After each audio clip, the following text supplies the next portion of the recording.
The phone rang at 3 in the morning, which meant either someone was dead or someone was about to pay me a lot of money. Given my current bank balance, I was hoping for the latter. Gutierrez. I rolled over in bed, squinting at the caller ID. Unknown number, but the area code looked corporate. Mr. Gutierrez, this is Catherine Peterson from Oceanic Dynamics. I apologize for the late hour, but we have an urgent situation that requires your expertise. I sat up, suddenly more awake. Oceanic Dynamics had serious money behind them, the kind that could keep my company running for another year. What kind of situation? The kind that pays triple your standard rate for immediate deployment. Now she had my full attention. How soon? We need you and your team aboard our research vessel Meridian by noon today. The mission site is the Mariana Trench. I rubbed my eyes, trying to wrap my head around this. Nobody called at 3 in the morning with good news, and nobody offered triple rates unless something was seriously messed up. But triple rates would cover my equipment loans, my crew's salaries, and maybe even let me sleep without checking my bank balance every morning. What exactly did you find down there, Ms. Peterson? A pause. Something that doesn't belong. Our autonomous drone discovered an object on the trench floor that needs expert investigation. I'd prefer to discuss details in person. The way she said, "doesn't belong," made my stomach tighten. In 30 years of deep-sea work, I'd learned that mysterious objects usually meant dangerous ones. But I'd also learned that dangerous discoveries paid the best. I'll need to contact my team. Of course. We'll have transportation arranged within the hour. And Mr. Gutierrez?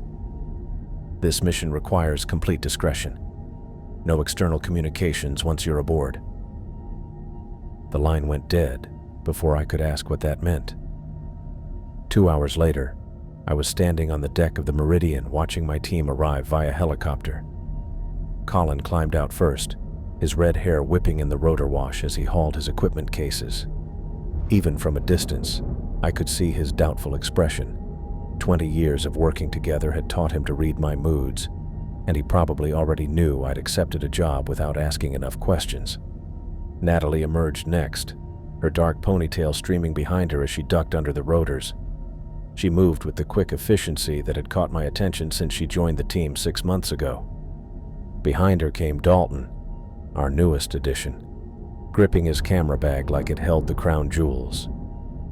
The kid was eager to prove himself, which made him both useful and risky. Catherine Peterson met us in the ship's main conference room, and I got my first good look at our employer. She was younger than I'd expected, maybe late 30s, with platinum blonde hair pulled back so tight it looked painful. Her business suit was perfectly pressed, despite the early hour, and her handshake was firm enough to crack knuckles. "Thank you all for coming on such short notice," she said, gesturing to chairs around a polished table. "I know the timeline is unusual, but the situation requires immediate action." Colin set down his coffee cup with careful precision. "What situation exactly?" "Bentley mentioned an object, but we haven't seen any mission details." Catherine tapped a tablet, and the room's main screen came alive with sonar imagery. 3 days ago, our deep-sea mining drone was doing routine surveys at 35,000 feet when it found this. The image showed the usual contours of the trench floor, but sitting in the center was something that made my brain itch. A perfect sphere, maybe 30 meters across, resting on the sediment like someone had dropped a giant marble into the deepest part of the ocean. "Holy shit," Dalton whispered, then immediately looked embarrassed. "Sorry, that's incredible." Natalie leaned forward, studying the display. "The surface looks completely smooth. No visible seams, attachments, or identifying marks.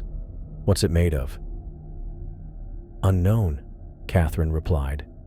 "Our drone's sensors couldn't identify the material composition." The surface reflects sonar in ways that shouldn't be possible.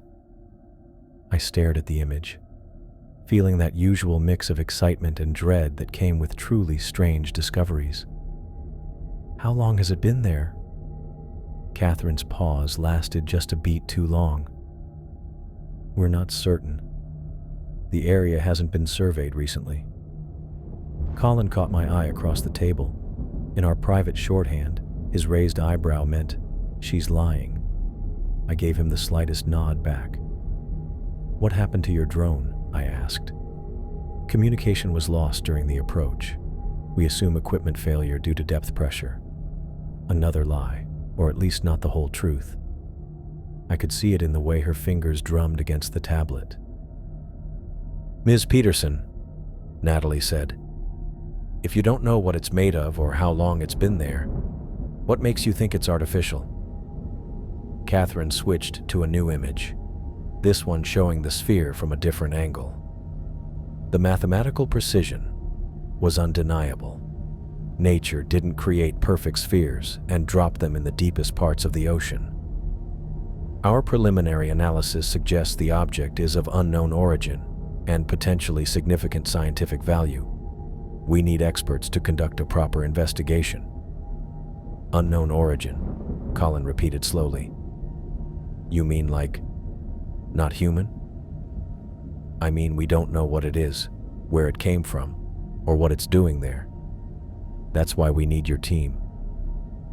Dalton was practically bouncing with excitement. This could be the discovery of the century, if it's really man-made, if it's been down there for who knows how long. "Which is why we need to approach this carefully," I said, shooting him a warning look. "What's our operational timeline?" "We depart for the dive site in 4 hours. The descent will take approximately 3 hours, giving you several hours of investigation time before return." Colin looked unhappy. "That's not much time for gear checks and dive planning. We usually spend at least a day getting ready for maximum depth operations." "Your equipment has been pre-checked by our technical team. Everything is ready for immediate deployment." I felt my warning bells getting louder. "Ms. Peterson, I appreciate the urgency, but safety protocols exist for good reasons. My team doesn't cut corners on preparation." Her smile was perfectly professional and completely cold. "Mr. Gutierrez, we're paying you triple rates precisely because we need experts who can work efficiently under time constraints. If your team isn't comfortable with the parameters," she let the threat hang in the air, "walk away from the best payday we'd seen in 2 years, or trust that our experience could handle whatever surprises waited at the bottom of the world. We'll need complete access to your technical data," I said. "Sonar maps, current readings, equipment specifications, everything. Of course, my team will provide full briefings during transit. And communication protocols? Radio silence once we reach the dive site. This discovery needs to remain confidential until we understand what we're dealing with." Colin's face darkened. "Radio silence? What if we need emergency support? The Meridian will maintain position directly above your dive. Emergency ascent procedures remain standard." I looked around the table at my team. Natalie was studying the sphere images with scientific fascination. Dalton looked like Christmas morning. Colin looked like he wanted to grab me by the shoulders and shake some sense into me. "Give us a few minutes to discuss," I said. Catherine nodded and walked out, her heels tapping against the metal deck. "Bentley," Colin said the moment the door closed, "this whole thing stinks. Triple rates, no prep time, radio silence. What aren't they telling us?" "Probably a lot," I admitted. "But look at that thing. When's the last time you saw anything like it? Never, which is exactly why we should be careful. We don't know what we're dealing with." Natalie looked up from the images. "The scientific implications are huge. If this is really man-made, if it came before any technology we know about, it could make our careers," Dalton added. "All of our careers." Colin shook his head. Or end them. Bentley, you know better than this. He was right, and we both knew it. But he also knew about the equipment loans, the declining contracts, the slow death that had been choking deep current expeditions for the past year. This job could buy us breathing room, maybe even a future. We've handled worse, I said, though I wasn't sure that was true. And we've never had equipment this good or support this comprehensive. Support that includes radio silence and rushed timelines. One dive, Colin. We go down, we look at the thing, we come back up. Simple as that. His green eyes held mine for a long moment. Nothing's ever simple with you, Bentley. But you're the boss. I turned to the others. Natalie? Dalton? You're both free to walk away if this feels too risky. Natalie shook her head. I'm in. This could be the most important discovery in marine science. Absolutely, Dalton said. I wouldn't miss this for anything. Colin sighed and got to his feet. Then I guess we better go check our gear. Because if we're really doing this, we're going to do it right. As my team filed out to prepare for the dive, I stared at the image of the sphere on the screen.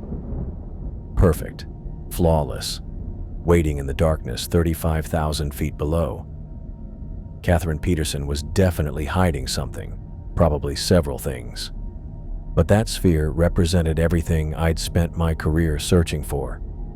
The discovery that would prove I belonged in the same conversation as the big names in marine exploration. I just hoped it wouldn't kill us all in the process. The trip down into the Mariana Trench felt like dropping through thick, black water, and after 3 hours of sinking, I was starting to second-guess every choice that had landed us in this mess. 34,000 feet, Colin announced from the pilot's seat, his voice tight with concentration. Hull integrity holding steady. I watched the depth gauge numbers climb with the kind of fascination that comes from doing something you know is probably stupid. Outside Hammerhead's thick porthole, the water had gone from deep blue to black, to something beyond black. A darkness so complete it seemed to push against the glass like something alive.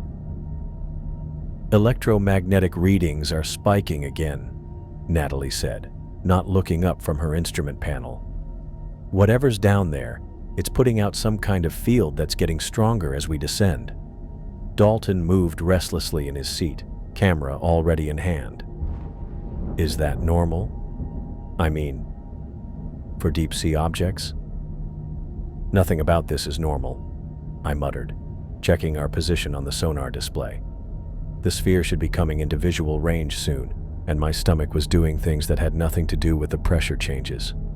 Colin's expression darkened as he ran another systems check. Communication array is acting up, getting some interference on the surface link. Depth pressure? I asked, though we both knew our equipment was rated for these conditions. Maybe, or maybe it's related to whatever Natalie's picking up on her sensors. Dalton was practically bouncing with nervous energy. Should I start recording now? I don't want to miss the first visual contact. Wait until we have something worth recording, I said, but I understood his excitement. In 30 years of deep-sea work, I'd never encountered anything that generated its own electromagnetic field at crushed depth. Bentley. Natalie's voice carried a note I didn't like. These readings don't make sense. It's like the object is there and not there at the same time. My instruments keep losing lock on it. Equipment malfunction? I don't think so. Everything else is reading normally. It's just this one target that's giving me impossible data. Colin adjusted our descent angle, bringing us in at a shallow approach.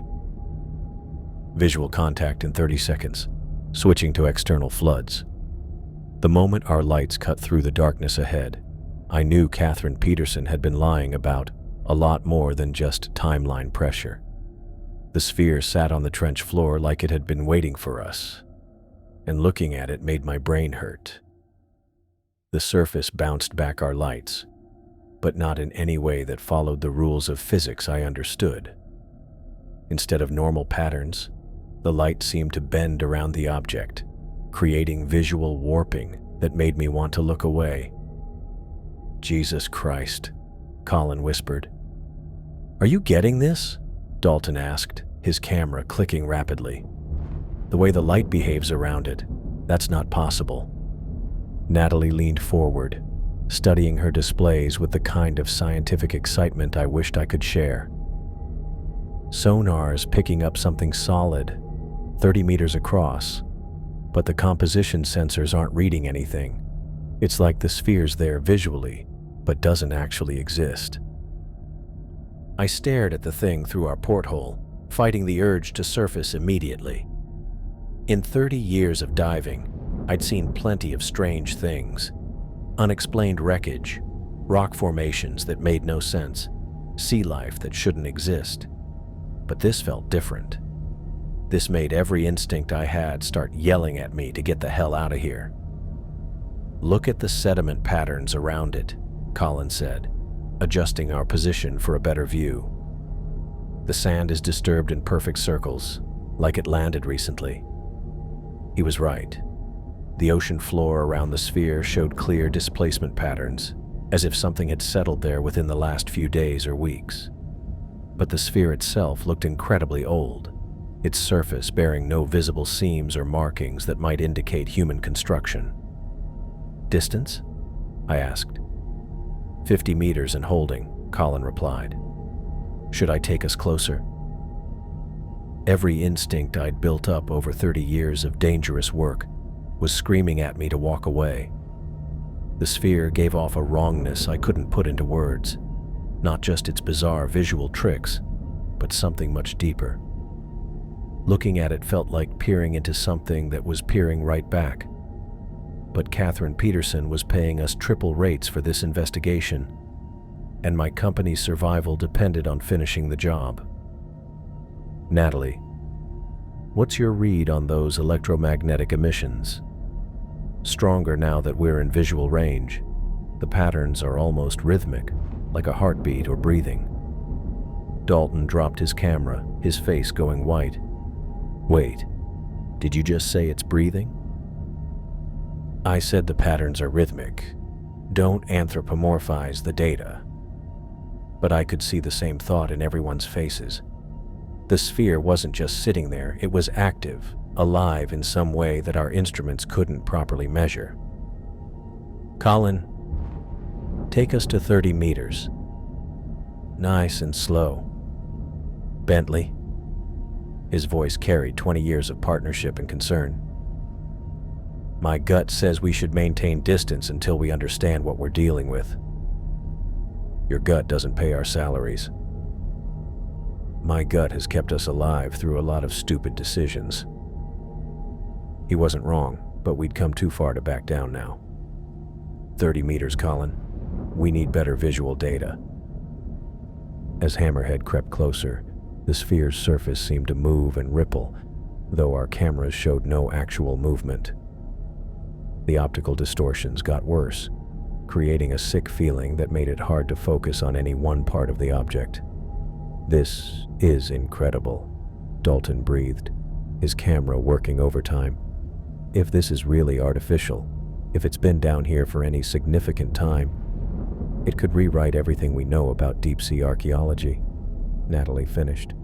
"The technological implications alone." I understood their excitement, but I couldn't shake the feeling that we were looking at something that shouldn't exist, something that belonged in nightmares rather than scientific discovery. The sphere's presence felt like a violation of natural law, a wrongness that went deeper than its strange physics. 25 meters, Colin announced. "Hull stress is normal, but I'm getting some weird resonance through the frame." "Resonance?" "Low-frequency vibrations. Barely perceptible, but they're there." Natalie checked her instruments. "Confirmed. The electromagnetic emissions are creating physical vibrations in our hull. That shouldn't be possible at these frequencies." The sphere filled our forward view now, its surface a constantly shifting maze of reflected light and strange shadows. Looking at it directly made my eyes water and my head pound, but I couldn't look away. "Bentley," Colin's voice was tight. "We should deploy Perseus for closer investigation. No point risking the crew when we have a perfectly good ROV." He was right, and I knew it, but something about that orb made me hesitant to send even our remote vehicle too close. If we lost Perseus, we'd lose our main research capability and any chance of finishing the mission successfully.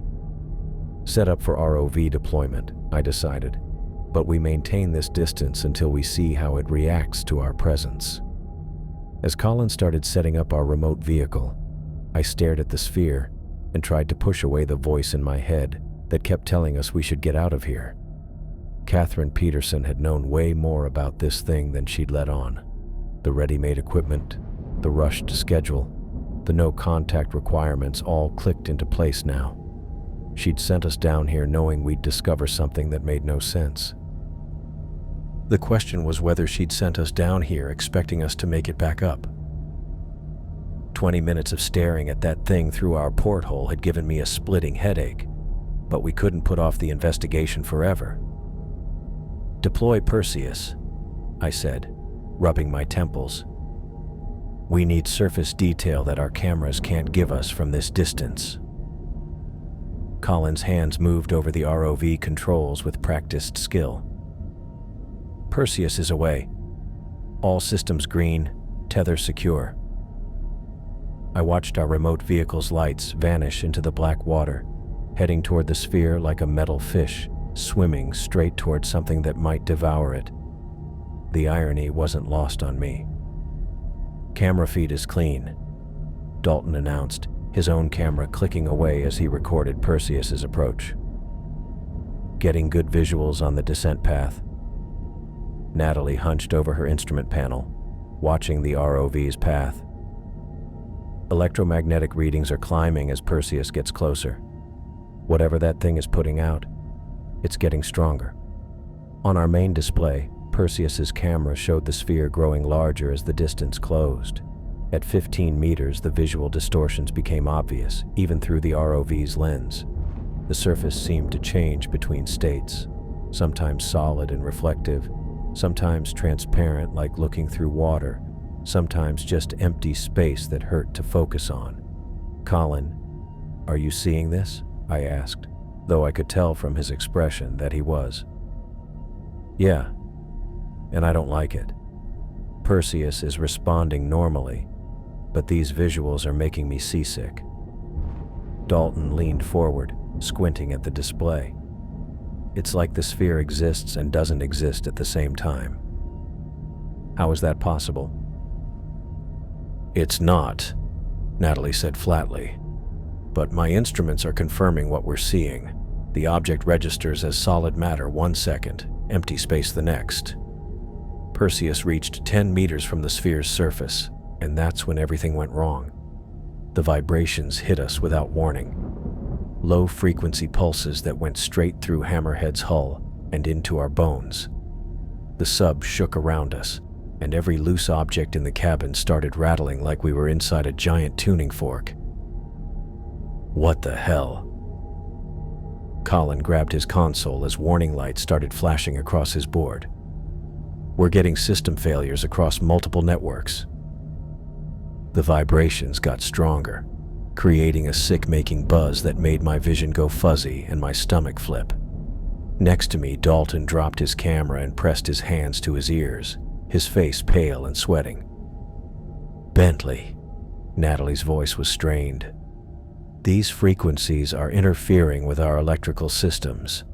Life support is fluctuating." I tried to focus on Perseus's camera feed, but the image kept cutting out in bursts of static. Through the interference, I could see the ROV drifting closer to the sphere, its lights creating strange reflection patterns on that moving surface. "Bring Perseus back," I ordered. "Right now." Colin's fingers flew over the controls, but his expression told me everything I needed to know. "It's not responding. The control signals are getting through, but Perseus isn't acknowledging commands. On the display, our ROV continued its approach like it was being pulled by invisible strings.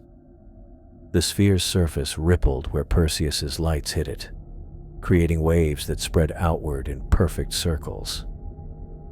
10 meters, Natalie reported, her voice tight with concentration. 8 meters. The electromagnetic field is spiking beyond our instrument's ability to measure. That's when part of the sphere's surface simply melted away. There was no other word for it. A section of the perfect surface dissolved into a circular opening about 3 meters across, showing an interior that was more than just dark. It was an absence of light so complete that our ROV's flood seemed to vanish the moment they crossed the entrance. "Colin, emergency retrieval, now." "I'm trying." Perseus isn't responding to anything. We watched helplessly as our ROV drifted toward the opening like debris caught in a current. The darkness inside the sphere seemed to reach out and grab Perseus, pulling it through the gap in one smooth motion. The moment our vehicle crossed into the void, all telemetry cut out. Camera feed, sonar, navigation signals, everything went dead. The gap sealed immediately, the sphere's surface flowing back together like liquid mercury until it was perfectly smooth again. No seam, no mark, no sign that an entry had ever existed. The vibration stopped. In the sudden silence, the only sound was our own breathing and the quiet buzz of Hammerhead systems struggling to recover from whatever had just hit them. "Perseus is gone," Colin said unnecessarily. "Complete signal loss." Dalton grabbed his camera with trembling hands. "Did that really just happen? Did we just watch that thing eat our ROV?" "It didn't eat anything," Natalie said, but her voice lacked conviction. "There has to be a scientific explanation for what we observed." I stared at the sphere, which had returned to its previous state of complete stillness. No sign of the opening, no indication that Perseus had ever existed. Our primary research tool, worth more than my house, had just vanished into something that shouldn't exist. "System status report," I said, trying to keep my voice steady. Colin ran through his diagnostics, his scowl getting worse with each readout. "We've got problems. Navigation array is throwing errors. Ballast control keeps cutting in and out, and our ascent thrusters are showing pressure issues." "How bad?" "Bad enough that I wouldn't want to attempt emergency ascent right now. Those vibrations did something to our systems." Natalie was still focused on her instruments, trying to make sense of readings that made no sense. "The electromagnetic field has gone back to normal levels, but I'm picking up strange energy patterns in the water around the sphere. It's like the opening left some kind of mark." I looked around at my team.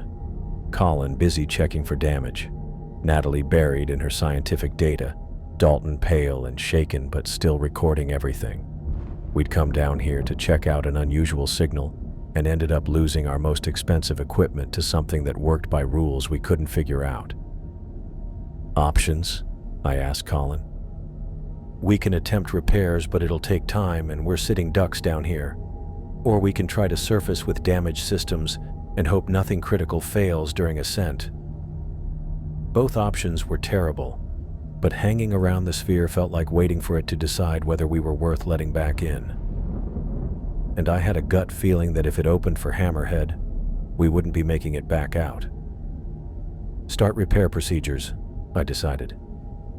"But keep us ready for emergency ascent if that thing shows any more signs of activity." As Colin started fixing our damaged systems, I couldn't get rid of the image of Perseus vanishing into that unnatural darkness. Catherine Peterson had sent us down here knowing we'd find something beyond normal experience. The question was whether she'd expected us to survive the encounter, or if losing a research team was just part of the cost of doing business with whatever the hell that sphere really was. 30 minutes of Colin swearing at our busted systems while I kept staring at that crazy sphere had me seriously thinking about emergency ascent, broken thrusters or not. Better to risk the bends than sit here waiting for that thing to decide we looked like dinner. That's when the shaking started again. This time they slammed us like a freight train. Deep, steady pulses that went right through Hammerhead's hull and into my bones. The sub rattled so hard that my teeth chattered, and every warning light on Colin's console started blinking like a Christmas tree having a fit. What the hell is it doing now? Dalton pressed himself against his seat, camera forgotten as loose equipment bounced around the cabin. Through our porthole, the sphere was moving. Not just the surface ripples we'd seen before. The entire 30-meter object was turning slowly, creating currents in the water that I could feel tugging at our hull. Colin, emergency ascent. Right now. His hands flew over the controls, but his face told me everything I needed to know before he said it.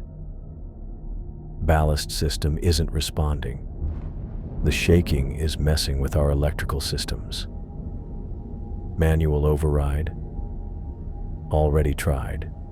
We're getting power to the pumps, but they're not engaging. Natalie hunched over her instruments, her face pale in the glow of her displays. The electromagnetic field is creating some kind of resonance cascade in our systems. It's like the sphere is specifically targeting our control frequencies.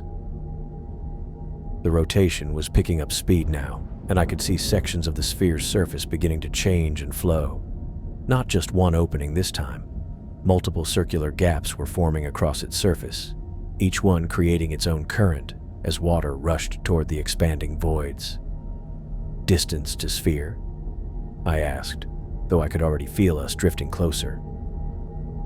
40 meters and decreasing, Colin reported, sweat beading on his forehead as he fought with unresponsive controls. Emergency thrusters are online, but they're not generating enough power to break free of the current. The biggest opening was right in front of us now, maybe 6 meters across and getting bigger. The water pouring into it formed a visible funnel that was dragging debris from the ocean floor. Chunks of sediment, pieces of metal that might have been from other ships, things I didn't want to think about too hard. Surface contact, I ordered, grabbing the communication handset. Meridian, this is Hammerhead. We have an emergency situation and need immediate assistance. Static. Nothing but white noise that hurt my ears. Meridian, do you copy? We are experiencing equipment failure and require emergency support. More static, but now there was something underneath. A pattern that almost sounded like people talking in languages I couldn't understand. Communication array is fried, Colin said unnecessarily. Whatever that thing is putting out, it's jamming everything. Dalton was staring out the porthole with the kind of fascination that comes right before complete panic. The opening is getting bigger. It's like it's adjusting to fit us. He was right. The circular void ahead of us had expanded to maybe 8 meters across, still not quite large enough for Hammerhead, but growing steadily as we drifted closer. The other openings around the sphere's surface were smaller, creating a network of currents that all seemed designed to funnel us toward the main entrance. 30 meters, Colin announced. I'm going to try firing all thrusters simultaneously, see if we can break free. Do it. The submersible shook as every thruster fired at once, creating a brief moment where we seemed to hold our position against the current. Then the sphere spun faster, the shaking got worse, and we got dragged forward even quicker than before. It's not working, Natalie said, her voice tight with controlled fear. The sphere is compensating for our thrust output. It's like it's learning our capabilities. 25 meters. The opening ahead of us was now clearly large enough to fit our submersible, its edges flowing like liquid metal to keep the perfect size. Inside, I could see the same total darkness that had swallowed Perseus. Not just black water, but a complete lack of light that seemed to press down on us. Options? I asked Colin, though we both knew we were out of them. Pray that whatever's on the other side of that thing is better than being crushed at depth. Dalton's breathing was getting rapid and shallow. "We can't go in there. We don't know what it is or where it leads. We could end up anywhere." "We don't have a choice," I said, trying to keep my voice steady. "Colin, shut down all non-essential systems. If we're going through that thing, I want maximum power available for whatever's on the other side." 15 meters. The sphere took up our whole view now, its surface moving in patterns that hurt to look at. The opening ahead looked like a mouth waiting to swallow us, and every instinct I'd built up over 30 years of dangerous work was yelling at me to find an escape. But there wasn't one. The current had us trapped, dragging us toward whatever was hiding in that unreal darkness. 10 meters, Colin reported. "All systems secured for whatever this is." The edges of the opening flowed past our porthole as Hammerhead crossed the entrance, and for one terrifying moment, I could see the sphere's surface closing around us like we were being swallowed by some massive creature. Then everything went black. Not just dark, black in a way that erased the concept of sight entirely. No sound, no sensation of movement, no feeling of the seat beneath me or the controls under my fingers. For what might have been seconds or hours, I existed in a void so complete that I started to wonder if I was dead. When feeling returned, it came back all wrong. I could sense the seat beneath me again, hear Colin's breathing and the buzz of our systems. But the pressure readings on my console showed surface atmospheric conditions, and through our porthole I could see open sky filled with stars I didn't recognize. We were falling, not sinking through water, falling through air, with Hammerhead's hull groaning as it tried to handle atmospheric flight it was never designed for. Below us stretched an endless desert of pale sand that caught the glow of 2 moons hanging in an alien sky. "Where are we?" Dalton whispered. I stared at the strange landscape rushing up to meet us, and realized that Catherine Peterson had sent us a lot further from home than the bottom of the Mariana Trench. We weren't on Earth anymore. The landing was gentler than I'd expected, a soft bump that barely shook us as Hammerhead touched down on what felt like solid ground. After dropping through an alien sky for what seemed like hours, making it down without blowing up felt like a minor miracle. "Hull integrity holding," Colin reported, running through his diagnostics with the kind of focused calm that meant he was probably freaking out inside. "External pressure readings show standard atmospheric conditions." I stared through our porthole at pale sand stretching away under starlight that came from all the wrong places. 2 moons hung in a sky filled with constellations I'd never seen, bathing everything in silver that made the desert sparkle like crushed diamonds. "Atmospheric composition?" I asked Natalie, though part of me wasn't sure I wanted to know. She bent over her instruments, squinting at readings that likely made as little sense as everything else we'd found. "Oxygen, nitrogen, trace gases. It's breathable. Actually, it's almost identical to Earth atmosphere at sea level." "Almost?" "There's something else mixed in. My sensors can't identify it, but the concentration is minimal. Probably harmless." Probably. That word was carrying the full weight of our situation right now. Dalton pressed his face against the porthole, camera clicking away as he recorded everything around us. "This is incredible. We're on another world, breathing alien air, looking at alien stars. Do you get what this means for science, for humanity? It means we're a long way from home with a damaged submersible and no way to call for help," Colin said, but his tone was more worried than harsh. "Speaking of which, our communication array is completely fried. Whatever that sphere did to us, it knocked out everything electronic that wasn't hardened." I made the choice that terrified me. "We need to go outside." "Bentley," Colin started, but I cut him off. "Our life support won't last forever, and we need to assess our situation. If the atmosphere is breathable and we can't fix our systems from inside, We have to explore our options." Colin didn't like it. I could see that in the way his jaw tightened. But he also knew I was right. We couldn't sit in Hammerhead forever, hoping someone would come rescue us from another dimension. 20 minutes later, we were standing on alien sand under a sky that shouldn't exist. The first breath of outside air tasted clean and dry, with a faint metallic tang that might have been the unidentified trace gas Natalie detected. The sand beneath our feet felt wrong in ways I couldn't quite define. Too uniform, too perfect, like someone had run it through the world's finest filter and placed each grain by hand. "Temperature is comfortable," Natalie announced, taking readings with a handheld device. "Humidity is low, no detectable wind patterns. It's like standing in a climate-controlled room that happens to be the size of a planet." Colin was already back at Hammerhead's hull, checking the damage from our rough transport. "We've got stress fractures along the main seams and the ballast system is completely shot. Even if I can get the electronics working, we're not diving anywhere in this condition." I looked around at the endless desert stretching in every direction. The sand dunes rolled away toward horizons that seemed too distant, too perfect, like a photograph of what a desert should look like rather than an actual landscape. No plants, no rocks, no variation in the terrain except for the gentle curves of dunes that caught moonlight and shade. "Which way do we go?" Dalton asked, lowering his camera after taking what must have been 50 shots of our landing site.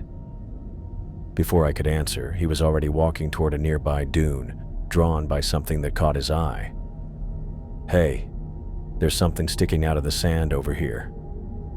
We followed him to where a dark object stuck out from the base of a dune, about 30 meters from Hammerhead. At first glance, it looked like driftwood, weathered and gray, worn smooth by time and wind.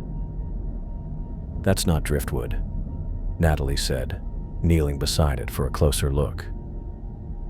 "It's too regular, too shaped. This was worked by tools." Colin brushed sand away from the object, revealing more of its length. "It's part of something bigger. Look at these markings. They're carved, not natural." I knelt beside them and immediately recognized what we were looking at. The grain pattern, the tool marks, the way it had aged. This was ship timber. Old ship timber, the kind they used to build sailing vessels centuries ago. "Start digging," I said. It took us an hour of careful digging to uncover enough of the structure to understand what we'd found. The timber was part of a ship's hull, a big one, buried in the sand like it had been there for decades. As we dug deeper, more details came to light. Iron fittings green with rust, rope rigging that fell apart at our touch, and carved decorations that belonged on a vessel from another era entirely. "This is impossible," Dalton whispered, photographing every detail as we uncovered it. "How does a sailing ship end up buried in an alien desert?" "The same way a deep-sea submersible ends up falling through an alien sky," I said, though the implications were making my head spin. That sphere doesn't just transport things through space, it transports them through time. We kept digging, following the hull line as it curved away into the sand. The ship was massive, easily 100 feet long, with the kind of heavy construction they used for ocean-going vessels in the age of sail. Barnacles still clung to parts of the hull, dried and brittle but unmistakably marine growth. "Bentley," Natalie called from where she was working near what looked like the ship's stern. "You need to see this." She'd uncovered part of the ship's nameplate, carved letters still visible after centuries of weathering. I brushed sand away from the remaining characters, showing enough to read. "Venganza de..." "Spanish," Colin observed. "Probably Caribbean, based on the construction style and fittings." We found the captain's quarters 2 hours later, after digging through a section of the upper deck that had somehow stayed partially whole. The wooden door hung crooked on rusted hinges, opening into a cabin that time had kept in creepy detail. A skeleton sat at a heavy wooden table, still wearing the decayed scraps of what had once been fancy clothes. A tricorn hat lay beside the skull, and blackened gold rings still circled finger bones. But it was the book lying open on the table that made my stomach drop. "Logbook," Natalie said, carefully lifting the leather-bound volume. The pages were brittle and stained, but the ink had somehow survived. Written in Spanish. The last entry is dated 1687. "What does it say?" She squinted at the faded text, translating slowly. "The captain writes about a storm that came from nowhere. His ship got dragged into what he describes as una esfera negra, a black sphere. He mentions his crew's terror as they got swallowed by darkness. Keep reading." The next entry describes arriving in this desert. He writes about the strange sky, the 2 moons, the sand that never shifts despite having no wind. His crew tried to dig out the ship, but... She paused, frowning at the text. "But what?" "He mentions creatures, things that come up from the sand at night, hunting anything that moves on the surface. The final entry is just one line. God help us. They are coming again." A cold shiver went through me that wasn't from the strange air. I glanced around at the endless dunes stretching in every direction, suddenly realizing how out in the open we were standing on the surface. "How many crew members?" I asked. Natalie flipped through the earlier pages. "According to the ship's roster, 43 men. We'd found one skeleton in the captain's quarters. Where were the other 42? "Colin," I called, but he was already moving, scanning the horizon with the kind of alertness that meant his instincts were screaming warnings. "We've got movement," he said quietly. "Something big, about 200 meters out. It's under the sand, but I can see the surface shifting as it moves." I followed his look and saw what he meant, a slight ripple in the sand, like something big was moving through the dunes just beneath the surface. As we watched, the movement changed course, coming straight toward us. "Back to Hammerhead," I ordered. "Right now." We ran across the sand toward our submersible, and I couldn't shake the feeling that we were being hunted by something that had been waiting in this desert for over 300 years. The Spanish captain's final words repeated in my mind as we reached Hammerhead's hatch. "God help us. They are coming again."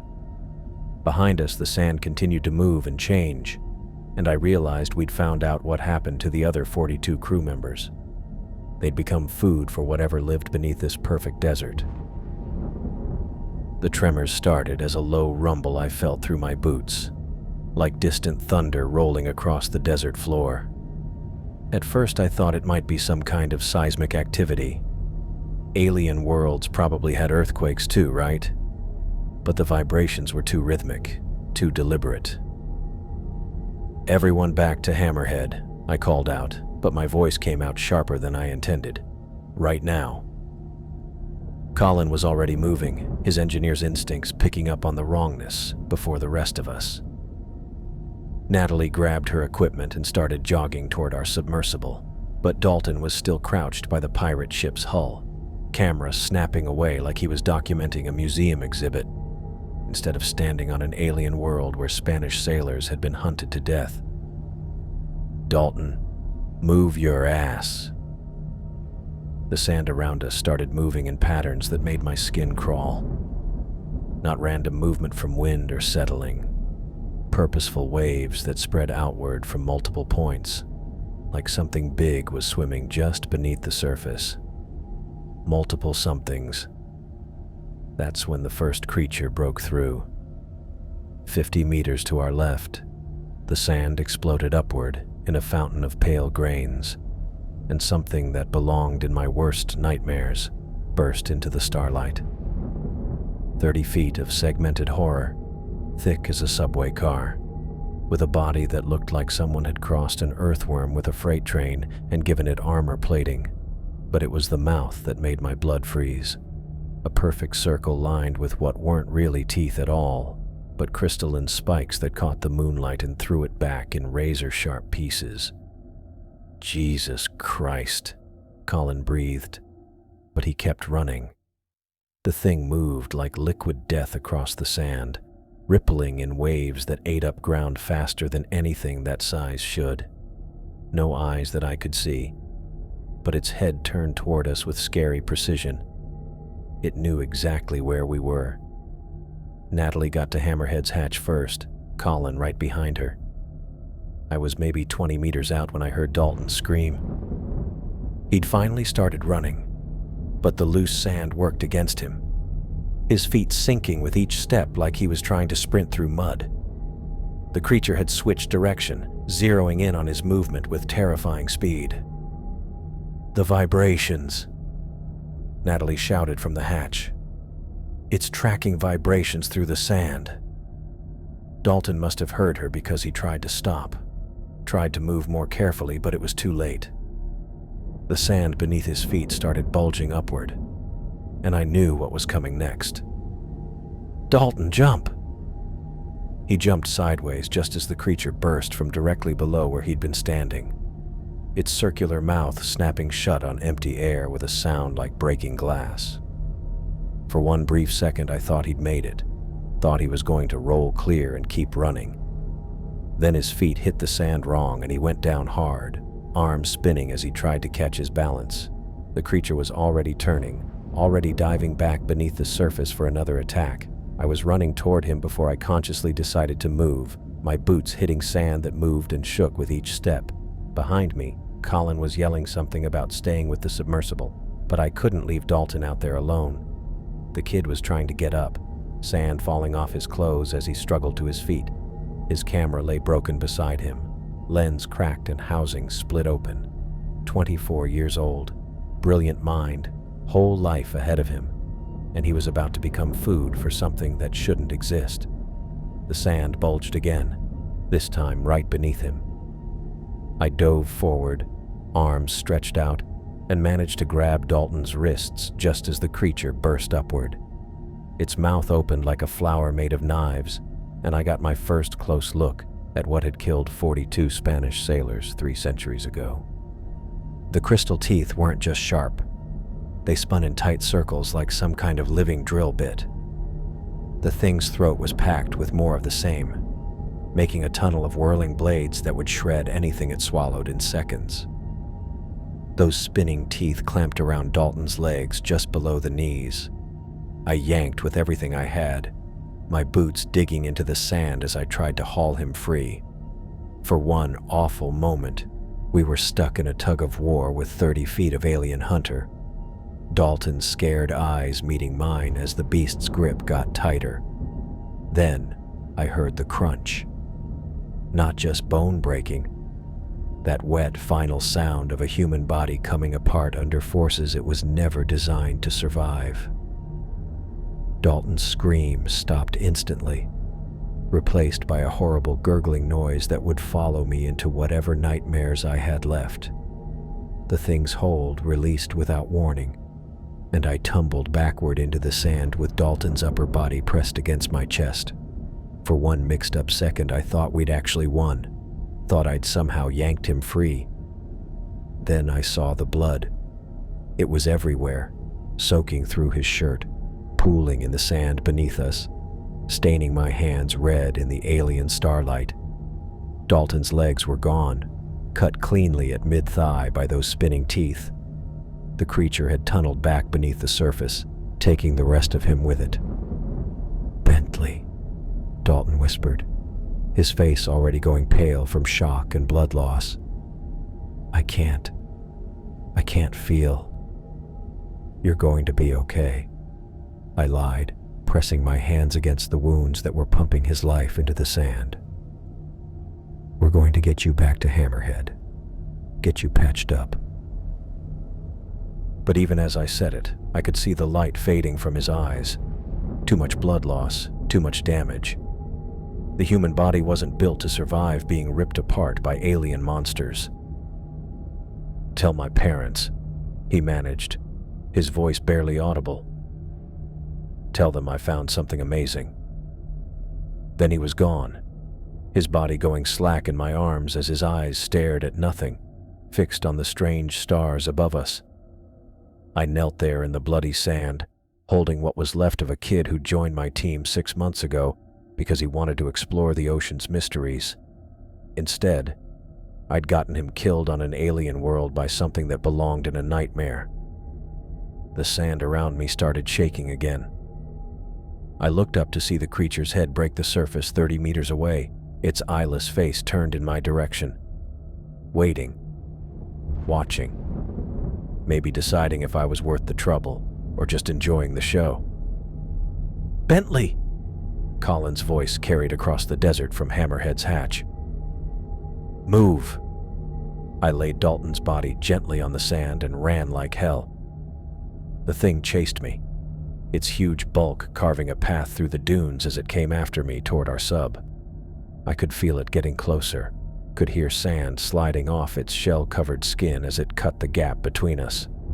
I made it to Hammerhead's hatch with maybe 5 seconds to spare, diving through the opening as Colin slammed it shut behind me. The beast hit our hull a moment later with enough force to rock the entire sub, its glass-like teeth grinding against the metal in a sound that made my teeth hurt. "Is he?" Natalie started, then saw the blood covering my hands and clothes. Her face went white. "He's dead," I said, slumping against the bulkhead as the creature circled our submersible like a shark. That thing tore him apart. Colin was already moving, checking seals and running diagnostics on our hull integrity. The guy never stopped being an engineer, always focused on keeping us alive even when everything was going to hell. "Hull's holding," he reported. "Whatever that thing is, it can't bite through our pressure housing." Through the porthole, I could see the creature's segmented body moving around us, carving deep grooves in the sand. It was massive, even larger than I'd realized when it first broke through the surface. The sections of its body were covered in what looked like natural armor plating, scarred and pitted from centuries of hunting in this desert. "There," Natalie said suddenly, pointing through the opposite porthole. On the horizon, I followed her gaze and felt my pulse jump. Maybe 2 miles away, barely visible in the starlight, another sphere sat partially buried in the sand. This one looked different, older, more weathered, with visible cracks running across its surface. "That's our way home," I said. Colin looked at me like I'd completely lost it. "Bentley, we just watched that thing kill Dalton. You want to go back out there? We can't stay here forever. Our life support won't last more than a few days, and that creature isn't going anywhere." I wiped Dalton's blood off my hands with a rag, trying not to think about how young he'd looked when the light went out of his eyes. "That sphere is our only chance." "What if it doesn't work? What if it's broken? Then we die here instead of dying in a week when our oxygen runs out." Natalie took readings through the porthole, her instruments pointed at the distant sphere. "I'm picking up weak energy signatures. It's damaged, but there's still power inside." The creature had stopped circling and was now digging into the sand near our hull, creating a pit that would make it harder for us to move Hammerhead if we tried to fire up the engines. Smart predator. It knew we were trapped. "We go on foot," I decided. "Travel light, move fast, try to avoid attracting attention." "That thing tracks vibrations," Colin pointed out. "How do we avoid attracting attention when every step we take will tell it exactly where we are?" I looked out at the endless desert where Dalton's body lay cooling in alien sand, then at the distant sphere that might or might not save us. We had no good choices left, only different ways to die. "We figure it out as we go," I said, "because the alternative is sitting here waiting to die." Outside, the creature settled into the sand around our submersible like it was planning to wait as long as necessary. Patient hunter.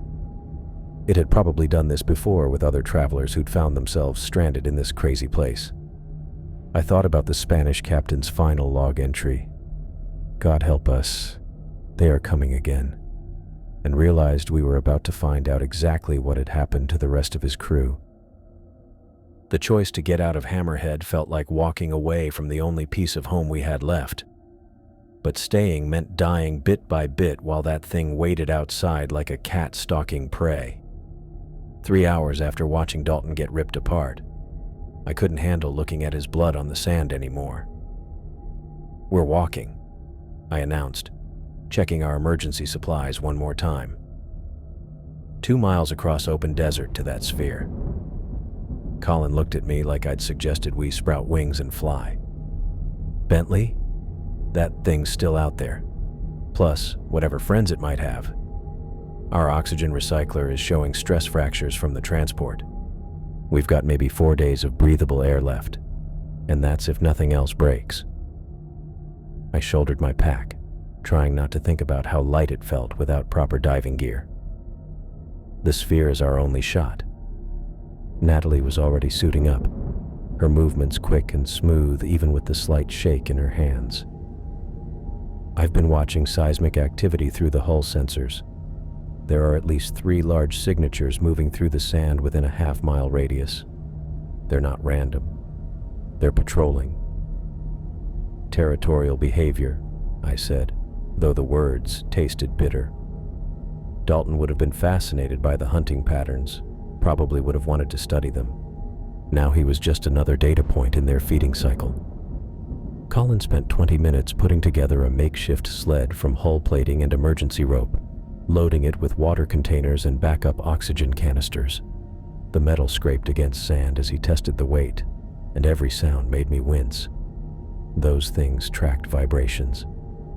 "We move slow and steady," I said as we gathered at the hatch. "No sudden movements, no running unless we absolutely have to. The moment anyone feels tremors, we freeze until they pass." The alien air hit my face again as we stepped outside, that same metallic tang mixing with the scent of Dalton's blood still staining the sand near our landing site. I forced myself not to look at his body as we started across the desert, Colin pulling the sled behind him with careful, measured steps. The first 100 yards went smoothly. The sand felt stable under our boots, and the only sounds were our breathing and the whisper of metal runners cutting through the dunes. 2 moons hung overhead like watching eyes, bathing everything in silver light that made distances hard to judge. Then, the ground started shaking. We froze instantly, crouched low as vibrations rolled through the sand beneath us.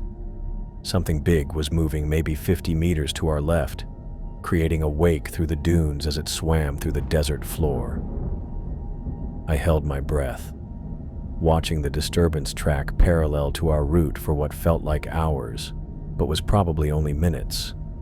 The tremors faded gradually, leaving us alone under the alien stars. "It's hunting," Natalie whispered, checking her handheld seismic monitor. "Following a search pattern.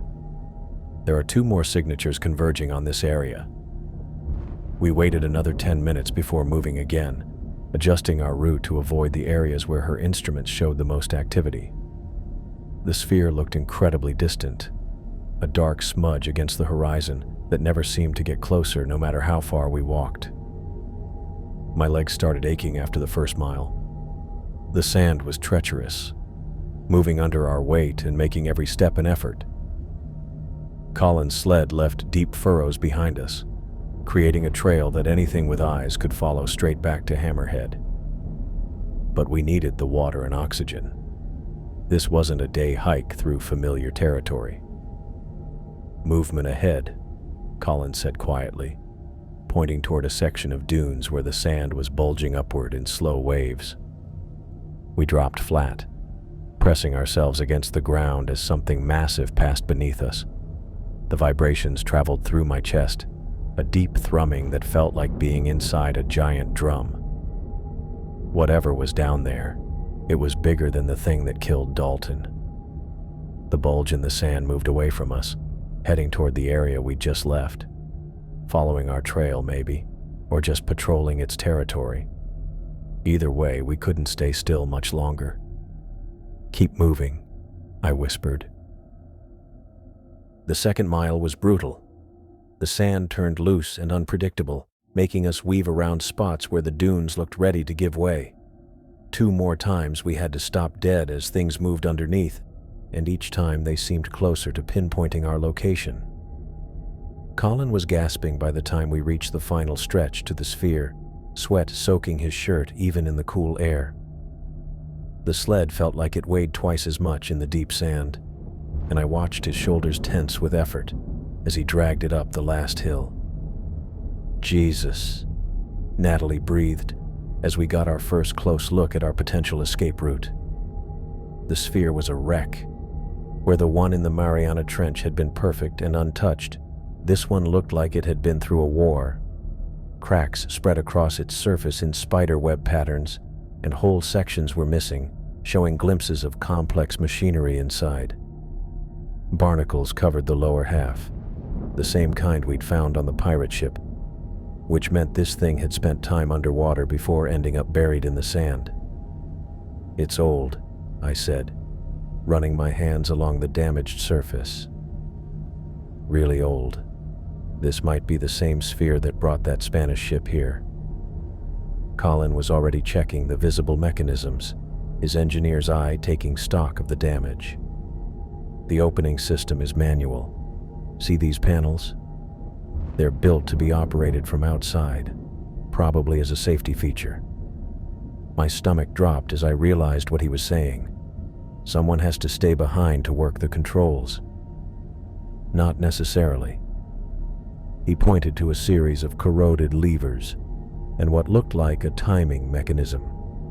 "If I can figure out the sequence, there might be a delay function. Open the sphere, set the timer, run like hell, and hope we make it inside before it closes." Natalie was taking readings with her instruments, looking unhappy at the displays. "I'm getting energy signatures, but they're weak and intermittent. This thing is barely functional. Will it work?" "Maybe. The power core seems intact, but the transport matrix is showing massive instabilities. Even if we can activate it, there's no guarantee where we'll end up, or when." I thought about the Spanish captain's log, about 43 men who'd trusted their lives to this same technology 3 centuries ago.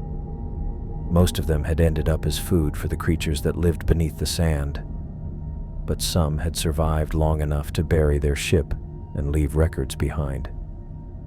"It's still better odds than staying here," I said. The ground shook again, harder now. Sand shifted all around us as something moved beneath the surface, several somethings, all heading straight for us. The creatures had picked up our trail. "Colin, how long do you need?" "Give me 10 minutes to figure out the control sequence." "You've got 5. He was already working, his hands moving over the corroded mechanisms as he traced power connections and tried to understand alien engineering that was older than human civilization. Natalie kept watch on her seismic monitor, calling out positions as the creatures closed in. 3 signatures, maybe 4. They're moving faster now, like they know we're here. I glanced at my watch, though time felt pointless under the strange stars. 4 minutes since Colin started working. The shaking was getting worse, and I could see sand pouring down the sides of nearby dunes as something huge moved beneath them. "Almost got it," Colin muttered, sweat dripping onto the ancient controls. "The timing mechanism is corroded, but I think I can jury-rig a delay." 2 minutes out, Natalie reported, her voice tight with fear. "They're coming from multiple directions." The sphere's surface began to glow softly as Colin's work brought sleeping systems back online. Bright lines traced along the broken areas, and I caught the sound of gears starting up deep within the old structure. Everything sounded like it was about to break down completely. "There," Colin said, stepping back from the controls. 30-second delay once I hit the activation switch. The opening will stay stable for maybe 2 minutes before the whole thing shuts down. The sand around us erupted as the first creature burst through, its crystal teeth glinting in the moonlight as it locked onto our position. 50 meters out and charging fast, with at least 2 more things tearing toward us from different angles. "Do it," I said. Colin slammed his hand down on the activation control, and the old sphere began its opening sequence with sounds like a machine dying. Cracks of light spread across its surface as sections started to separate, revealing the same complete darkness we'd encountered before. But this darkness was different, unstable, flickering with strange lights that hurt to look at directly.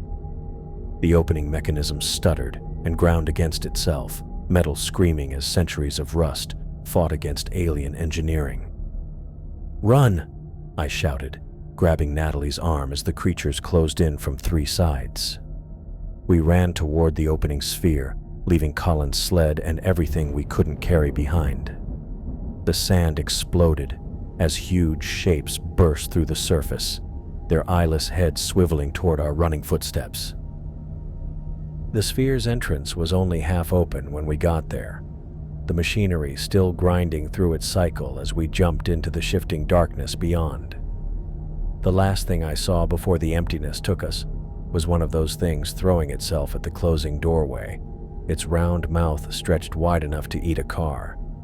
Then everything went dark again, and I tumbled through shattered reality toward whatever was waiting on the other side of a transport system older than human history and crumbling apart around us. 2 hours of studying the sphere's rusted gears, and Colin finally understood what the Spanish sailors had overlooked 300 years ago. "The external panels are just the first stage," he said, running his hands along a series of internal controls that had been hidden until the outer shell partially opened. "Once someone gets the outside sequence started, the real activation happens from inside. No one has to stay behind." I felt something ease up in my chest that I hadn't even noticed was there. After watching Dalton get ripped apart, the thought of losing another team member had been gnawing at me like poison. "You're sure about this? Look here." Colin pointed to a series of crystalline interfaces that pulsed with faint light. "These respond to touch, and they're connected to the main transport matrix. The external controls just unlock the safety systems. The actual dimensional breach gets triggered from within." Natalie was taking readings on the sphere's interior, her instruments creating strange patterns of light in the broken sections. "Energy signatures are definitely different from the first sphere. This one's been through hell. Multiple transport cycles, environmental damage, maybe centuries of wear." I ran my hand along one of the cracks in the sphere's hull, feeling the jagged edges where metal had been pushed beyond its limits. "This is the same one that brought the pirate ship here. Has to be.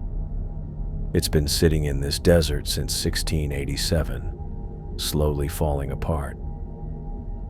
"Which means it might not work," Colin said bluntly. "Or it might dump us somewhere worse than here." The ground started shaking again, that familiar deep rumble that meant death was swimming toward us through the sand. I checked my watch. We'd been working on the sphere for over 2 hours, and our movements had probably drawn every predator within miles. "How many signatures?" I asked Natalie. She checked her seismic monitor, and her face went pale. 6, maybe 7. They're coming from all directions, and they're moving faster than before." Through the cracks in the sphere's hull, I could see the desert around us starting to change and bulge as massive shapes moved beneath the surface. These things had been hunting in this place for centuries, and they knew exactly how to work together during an attack. "Colin, how long do you need to get this thing operational?" "The internal controls are responding, but the power matrix is unstable.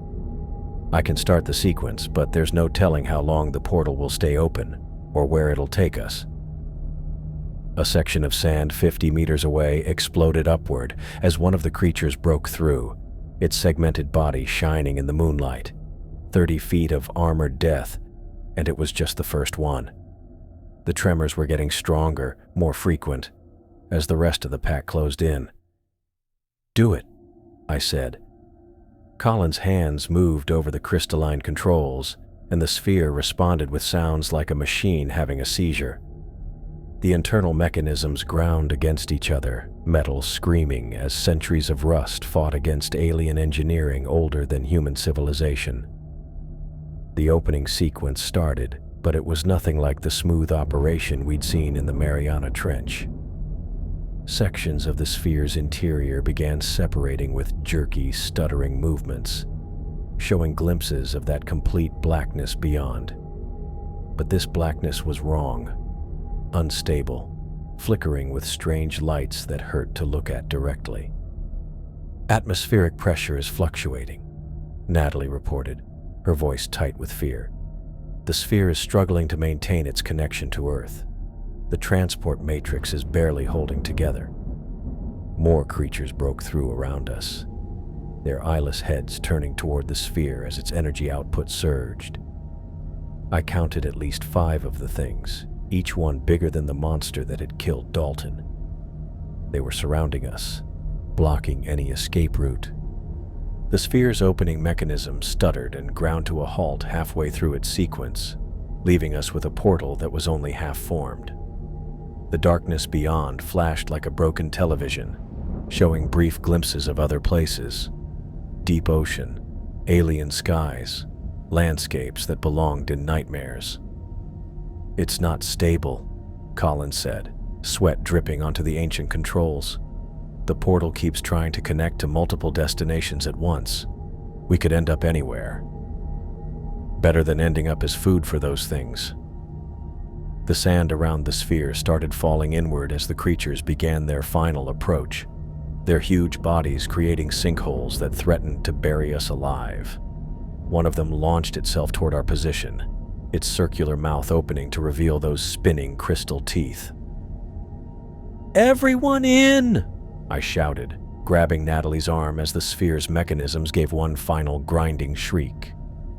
We dove into the shifting darkness, just as the creature's teeth scraped against the sphere's hull, its frustrated roar carrying through dimensions as the portal began its wild transport sequence. The last thing I saw before the void swallowed us was the alien desert where we'd left Dalton's body. That perfect sand now churned into mess by creatures that had been hunting travelers for centuries. Then reality broke apart around us, and I found myself falling through a kaleidoscope of broken worlds toward whatever waited on the other side of a transportation system that was dying as it carried us home. The broken sphere's transport felt like getting shoved through a blender made of reality itself. Where our first trip had been smooth darkness followed by gentle arrival, this journey was pure chaos. Flashes of other worlds strobing past like a busted slideshow, each image burning itself into my brain for a split second before disappearing. I saw deep ocean trenches that weren't on Earth, cities floating in purple skies, forests of crystal trees under 3 suns. My stomach dropped as we tumbled through dimensions that had no names, the damaged sphere's systems fighting to maintain any kind of clear path through whatever network connected these impossible places. Colin was yelling something I couldn't hear over the sound of reality ripping apart around us. Natalie's instruments were going wild, displays jumping between readings that made no sense, pressure gauges showing vacuum 1 second and crushing depths the next.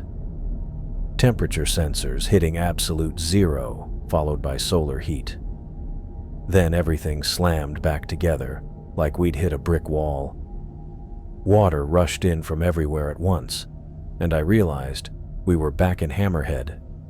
Except Hammerhead was falling apart around us. The hull had stress cracks running along every seam, and seawater was pouring through gaps that hadn't existed when we'd left the submersible on that alien desert. Emergency systems activated, Colin shouted over the sound of rushing water and screaming metal. "Hull breach in sections 2 through 5. Sealing crew compartment."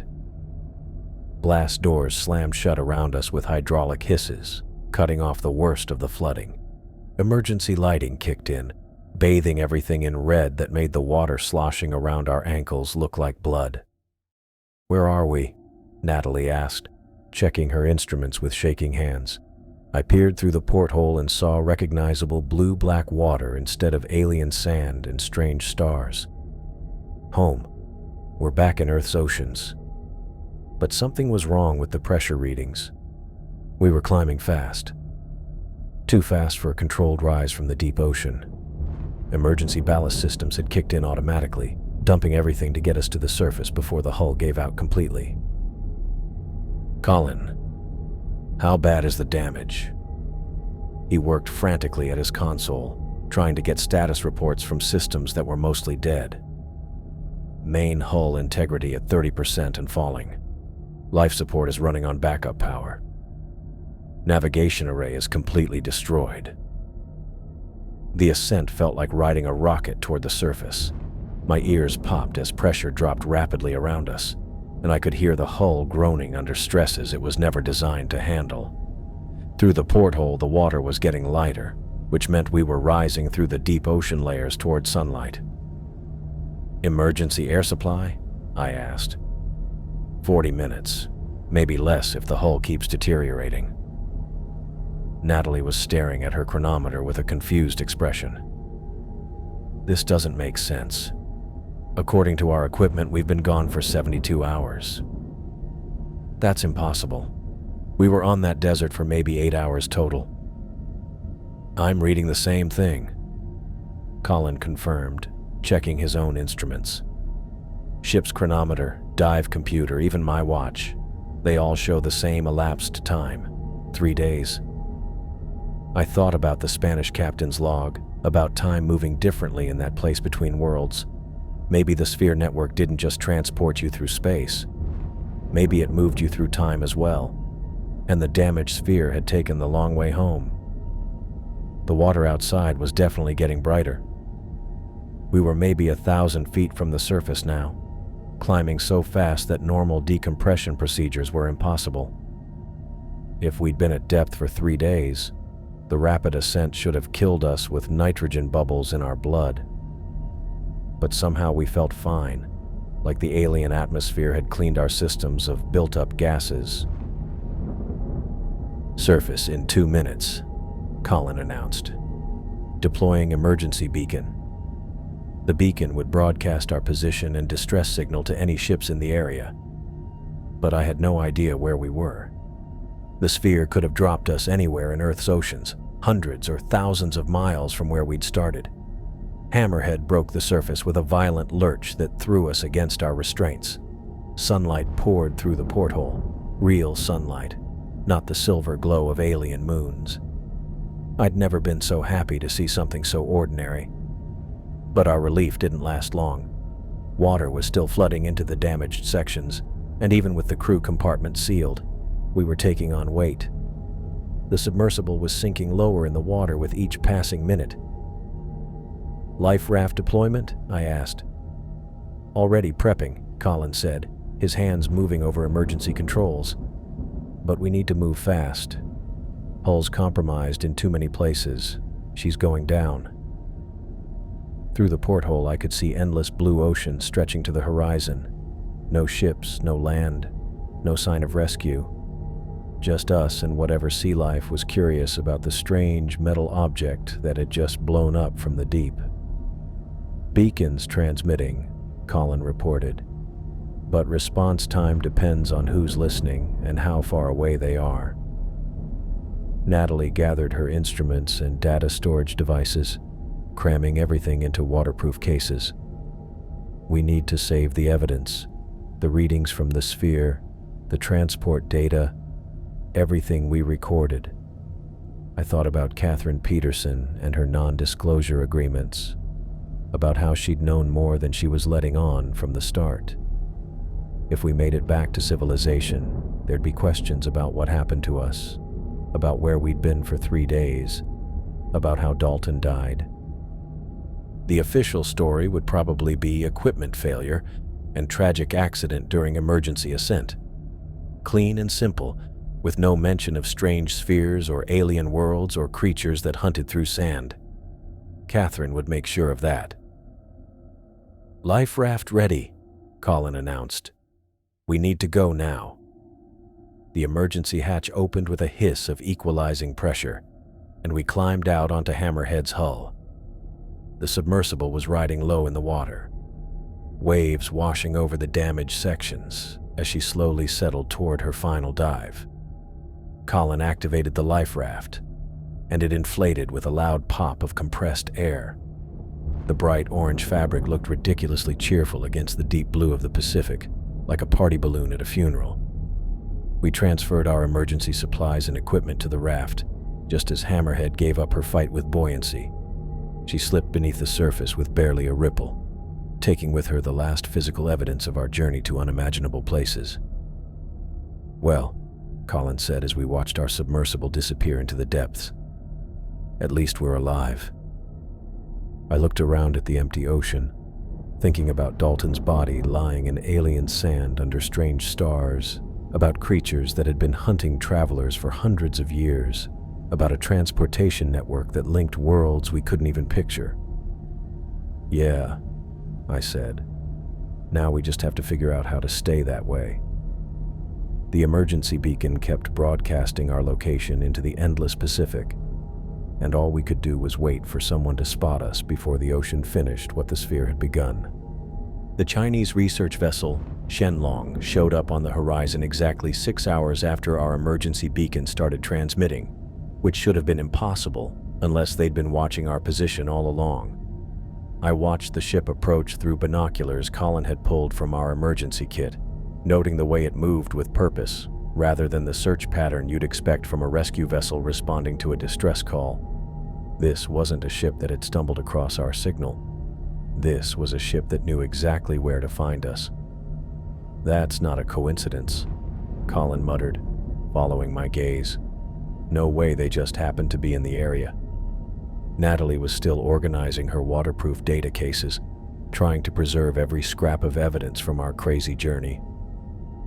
Maybe Catherine's people were tracking us somehow. GPS transponder in our equipment, satellite monitoring, something like that. The Shenlong was huge, easily 400 feet long, with the kind of advanced communication arrays and research equipment that cost governments serious money. As it came closer, I could see crew members preparing rescue operations with the efficiency of people who'd done this before. "They're moving too fast," I said, watching the deployment of rescue boats. Professional rescue teams take time to assess the situation, check for injuries, establish communication protocols. These guys are just scooping us up. Within 20 minutes, we were on the Chinese ship, wrapped in warm blankets, and led to different rooms by crew members who spoke clear English and somehow already knew our names. That's when I figured out Catherine Peterson had been running a much bigger operation than any of us thought. My guide was a skinny guy in his 40s, wearing regular clothes but walking like a soldier. "Mr. Gutierrez, I'm Dr. Chen. We need to talk about what you've been through before we get to port." "What port? Where are we heading?" "That depends on your cooperation with our debriefing process." He took me to a small conference room where another man was waiting, older, wearing an expensive suit that shouted corporate authority. The nameplate on the table said James Morrison, Oceanic Dynamics. "Bentley," Morrison said, standing to shake my hand. "We're relieved you made it back safely. Catherine sends her regards." "Where is she?" "En route. She'll be here within the hour." Morrison gestured to a chair across from a stack of documents. "In the meantime, we need to discuss what happened during your mission." I sat down but didn't touch the papers. "What happened is we lost a good kid to something that shouldn't exist, and your boss sent us there knowing exactly what we'd find." Morrison's face stayed blank. "According to our initial reports, You had equipment problems during your dive, got cut off from your vessel, and had to make an emergency rise to the surface. Unfortunately, Mr. Brewer got hurt from coming up too fast and didn't make it. That's not what happened.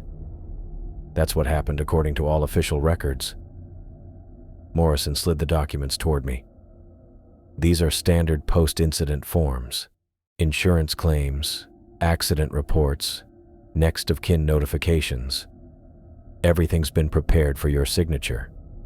I flipped through the papers, seeing Dalton's death reduced to bureaucratic language about nitrogen narcosis and rapid decompression.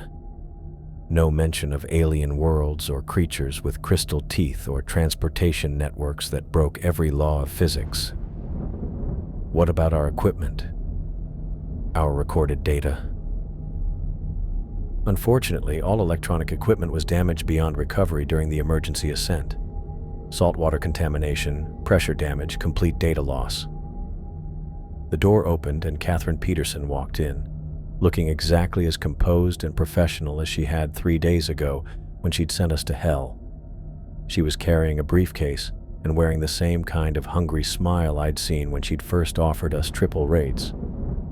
"Bentley, I'm glad you're safe." "Are you?" "Because it seems like you knew exactly what we were going to find down there." Catherine sat down next to Morrison and pulled out her briefcase, revealing a stack of legal papers. "I figured you'd run into something strange out there. Earlier surveys had picked up readings of that sphere, and we needed people with real experience to check it out without getting themselves killed." "Safely. Dalton's dead." "Yes, and that's tragic. But you and your surviving team members are alive, which is more than we could guarantee when we sent you down there." She pulled out a thick contract and placed it in front of me. "This is a comprehensive non-disclosure agreement covering all aspects of your recent mission. In exchange for your signature and complete silence about any unusual discoveries, Oceanic Dynamics is prepared to offer substantial compensation." I looked over the first page, seeing numbers that would solve my company's financial problems permanently. But the legal language was threatening. Criminal prosecution, civil liability, personal safety guarantees that sounded more like threats than protection. "How many other teams have you sent to find these things?" Catherine exchanged a look with Morrison. "You're the first to come back with detailed accounts. Previous expeditions either found nothing or didn't come back. Didn't return, or you made sure they didn't return. The Sphere Network is dangerous, Bentley. We've lost good people trying to understand it, but the potential benefits, the technological advances, the scientific discoveries, they're worth the risks." Through the conference room's porthole, I could see the Pacific stretching endlessly in all directions. Somewhere out there, other spheres were waiting on ocean floors, connected to alien worlds where creatures hunted through perfect sand under unimaginable stars. What about Colin and Natalie? They're being offered similar arrangements: generous compensation, new career opportunities, complete confidentiality. And if we refuse? Catherine's smile stayed put, but something icy flashed behind her eyes. "Then you'll learn that some secrets matter more than personal morals. Your families, your friends, your career prospects, they all hang on making the smart choice here." I thought about Colin's wife and kids back in Boston, about Natalie's parents who'd given up everything for her schooling, about how Morrison had said, "didn't come back," when he mentioned the earlier expedition teams. How many spheres are there? We've identified 17 confirmed locations worldwide. The Chinese have found at least 6, the Russians claim 4, and there are probably others we don't know about yet. And they all lead to the same place? Different places. The network connects multiple worlds, multiple dimensions. Earth appears to be a central hub in a transportation system that's been operating for thousands of years. Catherine leaned forward. her voice carrying the same urgency I'd heard when she first told me about finding the sphere. "This is bigger than anything humanity has ever faced, Bentley. Whoever gets control of this network will decide the future of our species. We can't let that be the Chinese or Russians." I looked down at the contract, thinking about Dalton's final words, about Spanish sailors who'd been tracked and killed in some alien wasteland, about creatures that had been waiting centuries for fresh prey. "Sign the papers, Bentley," Morrison said quietly. "Take the money, keep your mouth shut, and go back to your normal life. It's the smart choice." But as I grabbed the pen, I knew there was no returning to my old life. Not after witnessing what we'd witnessed, not after discovering that Earth was linked to nightmares beyond comprehension, not after watching a decent kid get killed for corporate greed dressed up as research. The real question wasn't whether I'd sign Catherine's contract. The real question was what I'd do once I put my name on it, and whether I could sleep at night knowing I'd taken dirty money to keep quiet about things that could end everything. 3 days after signing Catherine's blood money contract, I was sitting in my San Diego apartment staring at a bank statement that should have made me happy. The deposit from Oceanic Dynamics had gone through, enough money to pay off my equipment loans, cover the mortgage for 2 years, and still have plenty remaining for whatever came next. Instead, I felt like I'd traded my soul to buy time I didn't know how to use. The official story was already making its way through maritime circles. Equipment failure during a routine deep-sea survey, tragic loss of 1 crew member, heroic emergency ascent by the survivors. Clean and simple, just like Catherine had promised. No mention of impossible spheres or alien worlds or creatures that hunted through perfect sand. My phone buzzed with a text from Colin. "Need to talk. Private. Meet me at the marina in an hour." I found him sitting on the dock where Hammerhead used to be moored, staring out at the Pacific like he was searching for answers in the waves. His hands trembled slightly, not from cold, but from whatever was gnawing at him from the inside. "You okay?" "No." He pulled out a small waterproof case I'd never seen before. "I need to show you something, but I'm scared to look at it myself." "What is it?" "Backup camera. Personal gear hidden in my toolkit. I've been recording our missions for 2 years, building evidence in case..." He trailed off, then met my eyes. "In case something like this happened." The case contained a compact digital camera with military-grade waterproofing. Colin's hands were definitely shaking now as he gripped it. "I turned it on when we first saw the sphere in the trench. Kept it running through everything. The transport, the alien world, Dalton's death. All of it. Jesus, Colin. If Catherine finds out you have that footage..." "I know. But we can't just pretend none of it happened. Dalton deserves better than being written off as a decompression accident." I thought about Morrison's threats, about families and future job prospects, about previous expedition teams that never came back. But Colin was right.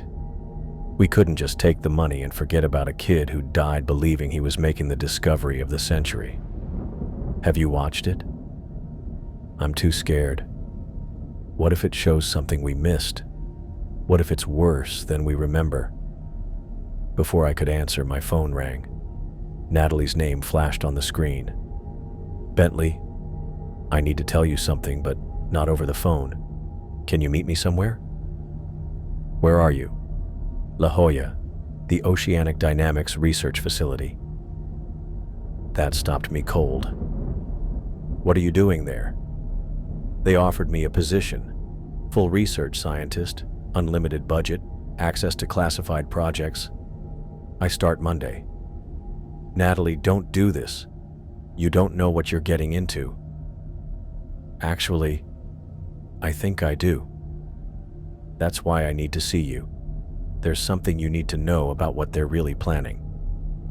An hour later, We sat in a coffee shop near the research facility, Natalie glancing around anxiously like she expected corporate security to come charging through the door any second. "They've been studying the spheres for over a decade," she said quietly. "Not just the one we found. There are 17 confirmed locations worldwide. Maybe more." Catherine mentioned that. What she didn't mention is how many people have died investigating them. "I've seen the classified files, Bentley. Dozens of expeditions, hundreds of personnel. Most never come back."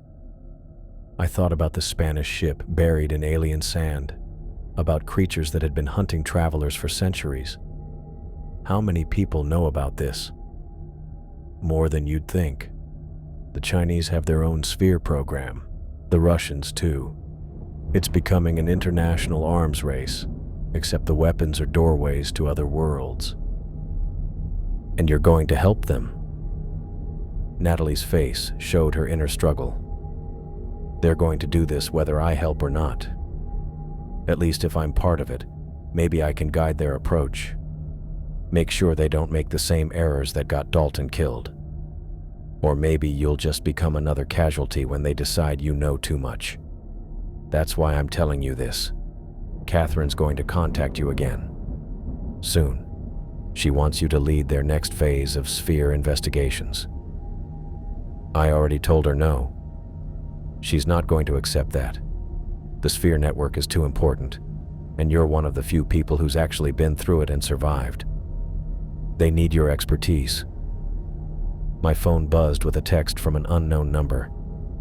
"Mr. Gutierrez, this is Catherine Peterson. I have a proposition that might interest you. The Oceanic Dynamics Facility, Conference Room B, 8 p.m. tonight. Come alone." I showed the message to Natalie, who turned pale.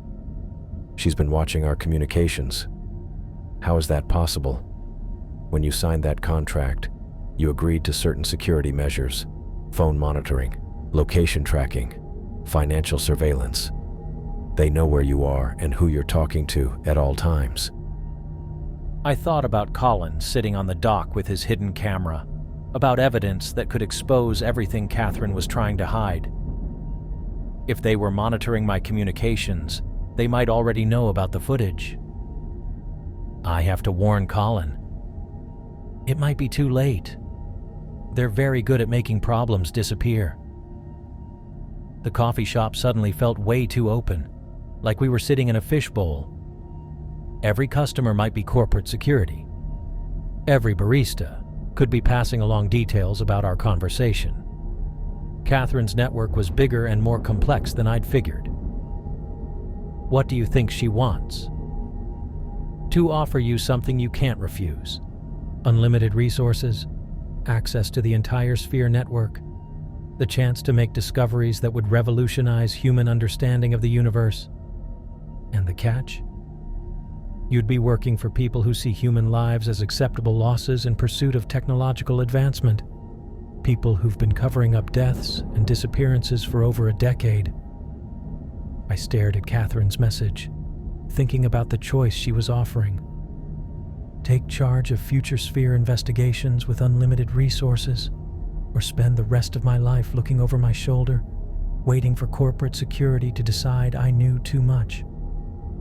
"She's right about one thing," I said finally. "This is bigger than anything humanity has ever encountered. If there really is a network connecting multiple worlds, multiple dimensions..." "Then whoever controls it controls the future of our species," Natalie finished. "That's exactly what she told me when she offered me the job." "And you believe her?" "I believe the technology exists. I've seen the evidence, felt the transport effects, watched reality bend around those spheres. But I don't trust Catherine's motives, and I definitely don't trust her methods." My phone buzzed again. Another message from Catherine. "The Chinese are planning their own expedition next week. We need to move faster than we thought. Your expertise could save lives." "She's escalating," Natalie observed, "making it sound urgent, like you're the only one who can prevent disaster." "Maybe I am. If other countries are investigating the spheres, if they're sending people to those alien worlds without understanding what they're dealing with, then more people die, and the cycle continues, unless someone with actual experience steps in to guide the process. I thought about Dalton's last words, about telling his parents he'd found something amazing. Maybe the kid had been right. Maybe we had stumbled onto something incredible. The question was whether that discovery would help humanity or wipe it out. What would you do? Natalie stayed silent for a while, staring into her coffee like it might have answers. I'd probably do exactly what I'm doing. Take the job, get inside their operation, and try to change things from the inside. It's not perfect, but it beats letting them move forward without anyone keeping an eye on the ethics. And if they decide you're more liability than asset, then I hope someone remembers that I tried to do the right thing. The conference room at Oceanic Dynamics was exactly what I'd expected. Polished corporate sterility with floor-to-ceiling windows overlooking the Pacific. Catherine was waiting with Morrison and two other people I didn't recognize, all of them wearing the kind of expensive suits that screamed government contracts and classified budgets. Bentley, thank you for coming. Catherine gestured to a chair across from a presentation screen. I'd like you to meet Dr. Sarah Chen from the Department of Defense and Director Michael Torres from the National Science Foundation. Government backing.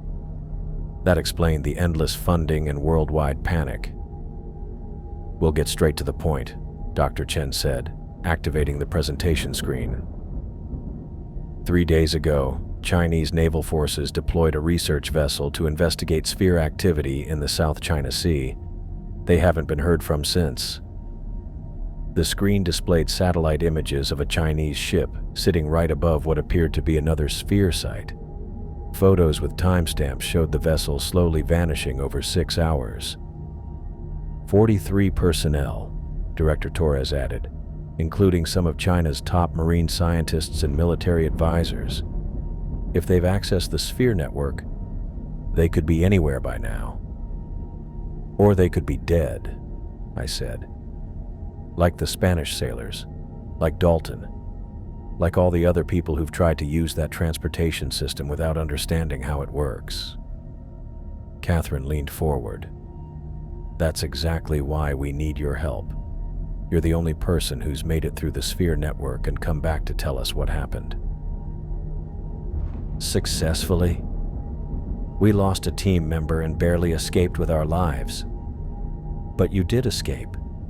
You learned how the system operates, how to activate the controls, how to survive in alien environments. That knowledge could prevent future disasters. The presentation kept going with more satellite images, revealing sphere locations scattered across the globe. 17 confirmed sites, exactly like Catherine had mentioned, with movement spotted at several spots over the past month.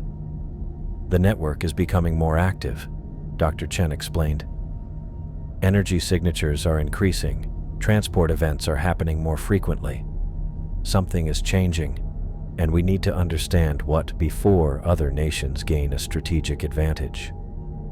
Or before something comes through from the other side, Morrison added quietly. That stopped me cold. What do you mean? Catherine brought up another slide showing energy readings from different sphere locations. The transportation isn't one way, Bentley. Things can travel from other worlds to Earth just as easily as we can travel to them. What kind of things? We don't know. That's what we need to find out. I stared at the energy readings, thinking about creatures with crystal teeth, about alien worlds where Spanish sailors had been wiped out completely, about a travel network that linked Earth to horrors beyond anything we could imagine. You want me to lead expeditions to other worlds. We want you to help us understand and control a technology that could either advance human civilization by centuries or destroy it completely, Director Torres said. The choice is yours. But the timeline isn't. Other nations are moving forward with or without our participation. Catherine slid a new contract across the table. Unlimited resources, full research authority, complete access to all sphere-related intelligence. You'd be leading the most important scientific endeavor in human history. I thought about Colin's hidden camera, about evidence that could expose everything they were trying to hide.